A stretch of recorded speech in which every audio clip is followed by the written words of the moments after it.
Assalamualaikum warahmatullahi wabarakatuh.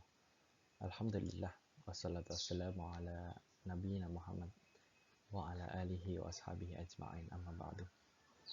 Alhamdulillah pada kesempatan kali ini kita masih diizinkan oleh Allah Subhanahu wa taala untuk melanjutkan kegiatan belajar walaupun masih dalam kondisi pandemi di mana kita tidak dapat hadir langsung di sekolah. Tapi tidak apa-apa, karena itu semua demi kebaikan kita bersama, maka tetap pesan dari saya yaitu tetap semangat, karena dimanapun ilmu itu bisa didapatkan. Sebelumnya saya akan mengenalkan diri saya Bapak Kamal, Dea Al-Kamal Khas, yang pada kesempatan kali ini membawakan pelajaran Al-Quran dan Hadis. Oke, untuk pembukaan di sini di BDR pertama ini, BDR 1, kita akan sedikit membahas. Jadi ada banyak sekali pembahasan, ada sekitar 3 atau 2 ayat serta 2 hadis yang menjadi judul atau yang akan kita bahas di sini. Judulnya yaitu menjadi pribadi muslim yang taat, kompetitif, serta pekerja keras. Ya, ini untuk pengenalan dari segi agama. Dari segi teori, mungkin banyak sekali teori yang berbicara tentang ini. Adapun dari agama, karena kita seorang muslim, kita harus mengetahui dasar-dasar dalam kita berpijak, kita beramal. Makanya ini menjadi penting untuk diperhatikan agar kita menjadi orang yang nantinya faham. Ketika kita mengerjakan sesuatu, kita tahu dasarnya. Oh, ini ada Al-Quran. Oh, ini hadisnya ada seperti ini. Dulu saya pernah mendengar seperti ini, dan lain sebagainya. Seperti itu. Baik, di slide kedua ini, kita akan berbicara tentang tujuan pembelajaran yang nanti kita harapkan mas-mas, mbak-mbak semua minimal dapat membiasakan diri untuk berkompetensi secara sehat dan jujur. Karena ini harus ditanamkan sedini mungkin bahwasanya kompetensi itu dilakukan kapanpun. Ketika nanti kerja, ketika di sekolah pun, ketika nanti sudah berkeluarga dan lainnya, itu selalu melekat sifat kompetensi ini. Makanya Islam mengatur gimana agar kompetensi ini berjalan dengan sehat dan jujur. Kemudian di BDR pertama ini diharapannya nanti dapat mengartikan kisah surat An-Nisa. Ya, minimal tahu, oh pernah mendengar ayat ini, artinya ini, kemudian oh yang dibawakan oleh ayat ini mengajarkan kita untuk seperti ini. Ya, itu nanti kita akan bahas. Kemudian yang selanjutnya, tujuan belajaran minimal yang ketiga, yaitu mengetahui poin-poin penting yang dapat diambil pada kisah surat An-Nisa ini. Oke, seperti itu. Kita siap untuk melaksanakan pembelajaran walaupun dari daring seperti ini. Semoga kita dapat mengambil manfaat. Baik. Ya, setelah kita mengetahui tujuan kita, minimal tadi ada 3. Ini adalah ayat yang akan kita bahas, yaitu surat An-Nisa ayat 59 ini, yang berbunyi, Ya ayyuhalladzina amanu ati'ullah wa ati'ur rasul wa ulil amri minkum فَإِن تَنَازَعْتُمْ فِي شَيْءٍ فَرُدُّوهُ إِلَى اللَّهِ وَالرَّسُولِ إِن كُنتُمْ تُؤْمِنُونَ بِاللَّهِ وَالْيَوْمِ الْآخِرِ ذَلِكَ خَيْرٌ وَأَحْسَنُ تَأْوِيلًا. Ya, itu artinya nanti Wahai orang beriman, ini ajakan Allah Subhanahu wa taala untuk kita mentaati Rasul. Ati Allah, taatlah pada Allah. Kemudian ati Rasul, taat kepada Rasul. Ini taat kepada syariat Allah yang dibawakan dari Al-Qur'an. Kemudian ati Rasul, ini syariat-syariat Nabi Muhammad yang dibawakan dari hadis. Jadi dua pedoman ini wajib ditanamkan pada kita. Kita harus mengambil terlebih dahulu dari Al-Quran, kemudian dari hadis Rasulullah. Wa ulil amri minkum, ya. Kemudian pada pemimpin-pemimpin di antara kalian, ya.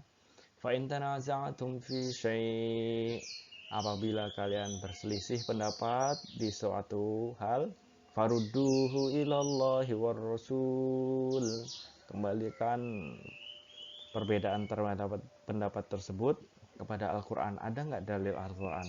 Ada nggak dalil dari hadis Rasulullah? In kuntum tu'minuna billahi wal yawmil akhir. Kalau kamu benar-benar orang muslim, ya. Jadi jangan malu kalau dikatakan sedikit-sedikit Al-Quran, sedikit-sedikit hadis. Maka itu adalah tanda bahwasannya kita ada seorang muslim, ya. Kita harus berbeda dengan orang-orang yang lain, ya. Makanya diusahakan kita paham sedikit-sedikit tentang dasar-dasar agama Islam ini. Ayat An-Nisa tadi, ayat 59 yang telah kita dengarkan, yaitu ajakan untuk yang pertama perlu digarisbawahi, diingat-ingat ya, untuk mengajak kita taat kepada Allah. Ya, Allah nomor satu, yang lainnya nomor sekian. Ya. Kemudian yang kedua adalah taat kepada Rasulullah. Ya, Rasulullah sudah meninggal, terus gimana kita taat? Nah, caranya yaitu kita mengamalkan atau taat kepada hadis-hadis yang kita dengarkan, sering kita dengarkan, diperdengarkan di masjid, diperdengarkan di khutbah-khutbah Jumat dan lain sebagainya, pengajian-pengajian. Nah, itu semua menjadi pedoman kita. Ya. Kemudian taat kepada ulil amri. Ulil amri itu apa? Yaitu pemimpin. Pemimpin.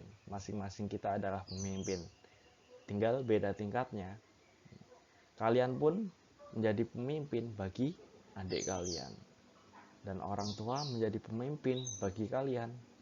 Nah, di tingkat-tingkat yang lebih tinggi ada RT, RW, kemudian bupati dan lain sebagainya, presiden, ulama. Nah, itu menjadi pemimpin yang mungkin ketika kita mendapatkan masalah atau problem, kita dapat mengembalikan kepada itu semua. Entah itu kita berkonsultasi kepada orang tua apabila permasalahannya di keluarga, atau apabila masalahnya di agama kita berkonsultasi ke sebuah ulama atau dan lain sebagainya. Itu ya bisa dipahami. Kemudian ayat An-Nisa ayat ke-59 ini mengajarkan kita bahwasanya solusi, yaitu ketika menjadi perbedaan, terjadi perbedaan, yaitu kita kembalikan ke Allah dan Rasulnya. Nah, yang pertama ini kita kembalikan dulu ke Al-Quran, kemudian ke hadis. Ada nggak dalil Al-Qurannya? Ada nggak dalil hadisnya? Karena kalau untuk berbicara saja itu orang bisa berbicara, ya, masing-masing punya perasaan, masing-masing punya pikiran. Akan tapi ada nggak dasar dari Al-Quran? Ada nggak dasar dari hadis-hadis Nabi-nya? Apabila perkataan tersebut, oh mirip hadis Nabi yang berbunyi seperti ini, oh ini ada ini Al-Qurannya seperti ini, nah maka pendapat itu atau perkataan itu bisa kita ikuti.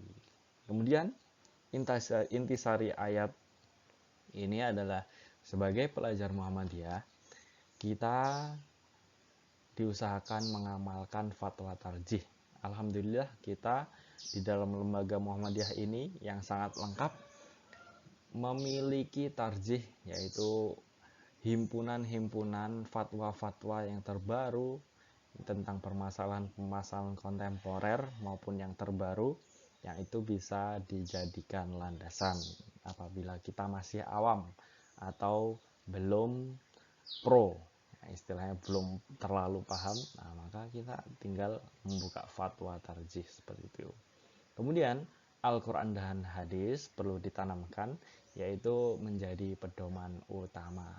Ya, kalian sekolah di SMK jangan merasa kecil hati dengan sekolah yang SDI, SMA, IT dan lain sebagainya, pondok pesantren. Nah, kalian harus memiliki semangat yang lebih. Karena kalian dididik nantinya untuk bisa langsung berkompetensi, langsung bekerja. Nah, itu makanya kalian harus lebih semangat lagi untuk mendalami ilmu agama ini, kemudian mendalami ilmu-ilmu yang teori yang untuk kalian sesuai jurusannya. Seperti itu ya. Yang pertama tadi taat Allah, taat Rasul. Ketika ada masalah, kembalikan ke Al-Quran dan hadisnya ada tidak. Kemudian amalkan sunnah-sunnah atau fatwa tarjih apabila kalian tidak mengetahuinya. Kemudian Al-Quran hadis, camkan itu, yaitu sebagai pedoman kita hidup sampai kapanpun. Baik, itu. Kemudian di slide yang berikutnya ini sekaligus menjadi penutup bagi kita, karena ini tidak banyak-banyak. Semakin banyak nanti semakin membosankan, ataupun semakin susah dicerna juga. Maka saya bikin agar seringkas mungkin sehingga pelajaran yang didapat akan lebih mudah difahami. Ya, itu tadi terkait menjadi muslim yang taat, kompetitif, serta bekerja keras. Karena itu semua menjadi pegangan kunci bagi kita dalam hidup. Sampai kapanpun kita harus menjadi muslim yang taat, berusaha istilahnya ya, berusaha untuk taat kepada Allah Subhanahu wa taala ya. Kemudian kompetitif, yaitu kita mampu berkompetensi. Hidup ini adalah kompetensi, perlombaan satu sama lain. Mungkin perlombaan di kerja, perlombaan di sekolah dan lain sebagainya ya. Itu harus diatur dengan ajaran Islam. Kemudian kerja keras, jangan sampai kita bermalas-malasan, kita maunya enak tanpa pengorbanan.